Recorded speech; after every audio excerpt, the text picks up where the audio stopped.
কেন আপনারা দেখেছেন সন্দেশখালীতে মহিলারা হাতে লাঠি ঝাঁটা নিয়ে বেরিয়েছে, কিসের জন্য বেরিয়েছে?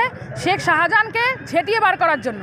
তো আমরাও এর বিরুদ্ধে লড়ছি যে আমরা ওই শেখ শাহজাহানকে যেমন ঝেঁটিয়ে বার করতে হবে, সেরকম প্রত্যেক জায়গায় তৃণমূলের যে শেখ শাহজাহানের মতো যারা আছে তাদেরকে ঝেঁটিয়ে বার করব।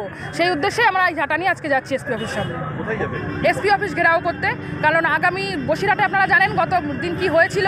আমাদের সুকান্ত মজুমদার আমাদের রাজ্য সভাপতির উপরে যে নির্মম অত্যাচার করা হয়েছে অমানবিকভাবে, তার প্রতিবাদে আজকে আমাদের এই এসপি অফিস ঘেরাও অভিযান।